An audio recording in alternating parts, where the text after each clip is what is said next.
कहानी आधुनिकता और परिवेश भाग 1।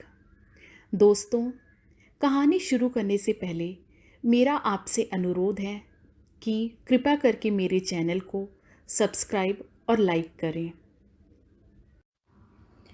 शाम के 5 बज रहे थे। गर्मी के मौसम में अचानक बहुत तेज़ से बारिश शुरू हो गई। बारिश की वजह से गर्मी से थोड़ी राहत थी, लेकिन तापमान में आई गिरावट इरा के मन मस्तिष्क में चल रहे तूफान को शांत नहीं कर पा रही थी। इरा अपने कमरे की खिड़की से बाहर देख रही थी और रूही के कहे शब्दों को बार बार सोचे जा रही थी। रूही के वो शब्द इरा को कांटों की तरह चुभ रहे थे। इरा, तुम कभी आगे नहीं बढ़ सकती। तुम जैसी साधारण सोच वाली लड़की का कुछ नहीं हो सकता। तुम्हें कोई अपना घनिष्ठ दोस्त नहीं बनाएगा। जिंदगी के भाग दौड़ में तुम पीछे रह जाओगी। तुमने अगर अब अपने आप को नहीं बदला, तब तुम अपनी जिंदगी से कुछ उम्मीद न रखना। तुम्हें मेरी ये बात कुछ दिनों बाद समझ में आएगी। इन सब ख्यालों के बीच इरा को माँ की आवाज़ सुनाई दी। इरा, जल्दी आओ, चाय ठंडी हो रही है। कितनी देर से बुला रही हूँ, पकौड़े भी बनाए हैं। ये क्या, तुमने अभी तक कपड़े तक नहीं बदले? सब ठीक तो है ना? 2 दिनों से देख रही हूँ, बहुत खोई खोई नज़र आ रही हो। सब ठीक तो है ना? जी मम्मी, मैं ठीक हूँ, बस थोड़ा पढ़ाई को लेकर परेशान हूँ। ज़्यादा परेशान मत हो, तुम सब कर लोगी। तुम मेरी प्यारी, समझदार और बहुत परिश्रमी बेटी हो। माँ ने प्यार से इरा के सर पर हाथ फेरा और रसोई घर की तरफ चली गई। इरा ने अलमारी से कपड़े निकाले और स्नान घर में चली गई। जल्दी से हाथ मुंह धोकर कपड़े बदले और अपने कमरे से निकल करके हॉल में चली गई। इरा एक बहुत ही सुलझी और समझदार लड़की थी। पढ़ाई के साथ साथ और भी बहुत सी गतिविधियों में कुशल थी। उसके अंदर हमेशा आगे रहने का जुनून था। इरा कक्षा 12 की छात्रा थी और उसने स्वेच्छा से कला विषयों का चयन किया। वैसे तो इरा विज्ञान विषय में भी बहुत अच्छी थी और हमेशा अच्छे क्रमांक मिले, लेकिन उसने अपनी रुचि के अनुसार अपने आगे के विषयों को चुना। इरा की संगीत में विशेष रुचि थी और बास्केटबॉल जैसे खेल की बहुत अच्छी खिलाड़ी थी। अगर इरा को सर्वगुण संपन्न कहें तो अनुचित नहीं होगा। इरा के पिताजी बैंक में मैनेजर के पद पर कार्यरत हैं और माँ एक कुशल गृहिणी। इरा अपने माँ बाप की इकलौती संतान थी। सब कुछ बहुत अच्छा चल रहा था। चाय और पकौड़े खाने के बाद इरा फिर से अपने कमरे में आई और कमरे को अंदर से बंद कर लिया। इरा का दिमाग रूही की बातों को सोच सोच कर फिर से परेशान होने लगा। बारिश भी थमने का नाम नहीं ले रही थी। जैसे बाहर का माहौल बारिश के प्रकोप से सभी लोगों के कामों को रोके जा रहा था, वैसे ही इरा के मन के अंदर का तूफान भी उसे कोई और काम करने नहीं दे रहा था। इरा का दिमाग पूरी तरह मानसिक झंझावत से लड़ता रहा। इन्हीं उधेड़ बिन के बीच कब आँख लग गई पता ही ना चला। सुबह उठते ही दिनचर्या के हिसाब से काम शुरू कर दिए। बोर्ड की परीक्षा नज़दीक आने वाली थी, इसलिए स्कूल भी बंद थे। पिताजी कार्यालय जाने की तैयारी कर रहे थे और माँ रसोई घर के काम में लगी हुई थी। ईरा भी स्नान करके रसोई घर में पहुंच गई और अपनी माँ को बहुत ध्यान से देखने लगी। माँ बहुत प्यार से आलू के पराठे बना रही थी और साथ में चाय पर भी ध्यान दे रही थी। इसी बीच ईरा ने माँ को आवाज़ दिया और पूछा, माँ, आप कितने सालों से यही काम करते जा रही हैं, लेकिन कभी शिकायत नहीं करती। आप हमेशा घर में रहती हैं, आपका मन नहीं होता कि बाहरी दुनिया को भी देखें? माँ ने इरा की तरफ नज़र डाली और मुस्कुराकर बोली, ये क्या इरा, तुमने सुबह सुबह मेरा साक्षात्कार लेना शुरू कर दिया। कहीं संचार जगत में तो प्रवेश नहीं करना चाहती? चलो जल्दी से पराठे और चाय मेज पर ले चलो।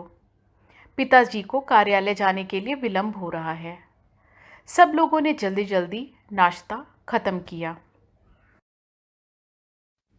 पिताजी काम के लिए निकल गए और माँ घर की साफ सफाई में लग गई। इरा ने भी अपनी अंग्रेजी साहित्य की पुस्तक निकाली और पढ़ाई में लग गए। थोड़ी देर बाद इरा रसोई घर में पानी पीने गई और फिर देखा माँ दिन का खाना बना रही हैं। इरा ने उत्सुकतापूर्वक फिर से माँ से वही प्रश्न पूछे। इस बार थोड़ा भावुकता का तड़का भी लगाया। माँ, आप ही कहती हो ना कि आप मेरी मित्र की तरह हैं। मैं आपसे सभी तरह की बातें कर सकती हूँ। फिर आज आप मेरी बातों को टाल क्यों रही हैं? अगर आप नहीं बताएंगी तो मैं ये समझ लूँगी कि माँ बेटी का रिश्ता माँ बेटी का ही रहता है। कभी माँ बेटी मित्र नहीं बन सकती। इतना सुनकर माँ को समझ में आ गया, आज तो यह सुनने ही नहीं वाली। वैसे भी अभी तो बड़ी भी हो गई है और इसे भी अपनी माँ को जानने समझने का पूरा हक है। अरे नहीं बेटा, सुबह काम में व्यस्त थी इसीलिए मना कर दिया। बस मैं खाना बनाकर तुम्हारे पास आती हूँ, फिर ढेर सारी बातें करेंगे। सारे काम खत्म करके माँ इरा के कमरे में गई और साथ में पुराना फोटो का एल्बम भी लाई। एल्बम में माँ की शादी के पहले की फोटो थी। दोनों माँ बेटी एक एक फोटो देखकर हंसने लगी। धीरे धीरे करके इरा ने महसूस किया कि वो तो अपनी माँ को जानती ही नहीं। अभी माँ कितनी साधारण सी साड़ी में लिपटी हुई महिला दिख रही हैं। लगता ही नहीं फोटो की स्कर्ट टॉप वाली लड़की मेरी माँ है। कितनी ज़्यादा सजीली और होशियार दिख रही हैं फोटो में। इतना बड़ा बदलाव कैसे आया? माँ ने अपने जीवन के इतिहास के पन्नों को धीरे से खोलना शुरू किया। बेटा, परिस्थितियाँ इंसान को परिवेश और समय के अनुसार बदलने को मजबूर कर देती हैं।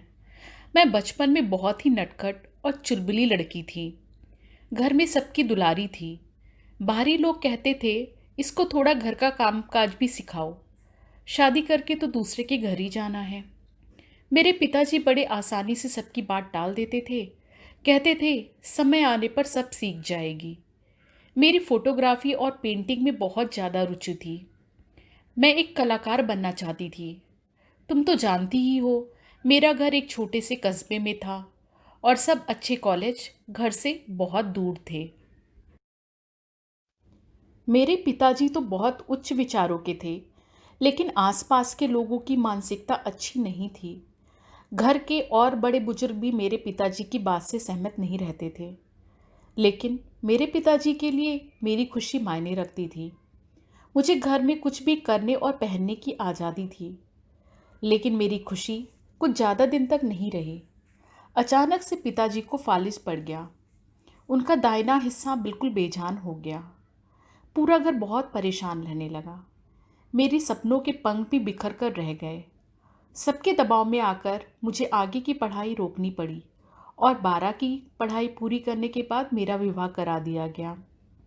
मैंने भी अपनी परिस्थितियों से समझौता कर लिया और मन में यह बात बिठा ली कि सपनों को भूलने में ही भलाई है।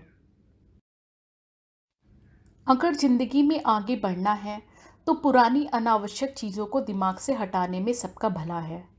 तुम्हें पता है, हम नारियों को ईश्वर ने अलग सी शक्ति दी है।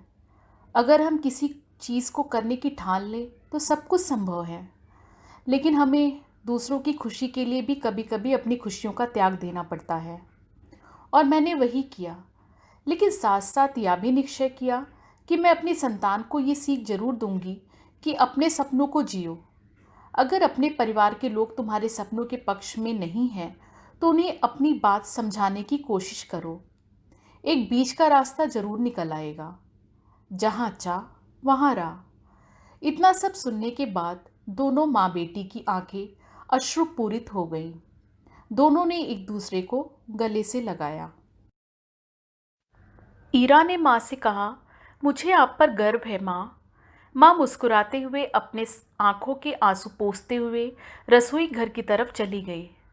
ईरा ने आईने के सामने खड़े होकर खुद से कहा, मैं अपनी माँ की प्रतिज्ञा को टूटने नहीं दूंगी। मेरी भी अपनी एक पहचान बनेगी। किसी दूसरे की सोच और शब्द मुझे कमज़ोर नहीं बना सकते। बस मुझे अपने अंदर विश्वास जगाना है और हीन भावना से बचना है। रूही को क्या पता मेरे जीवन के बारे में। ईरा के चेहरे पर मुस्कुराहट और चेहरे पर आत्मविश्वास था। आईने के सामने खड़े होकर वो अपना विश्लेषण करने लगी। आगे की कहानी के लिए भाग 2 देखें।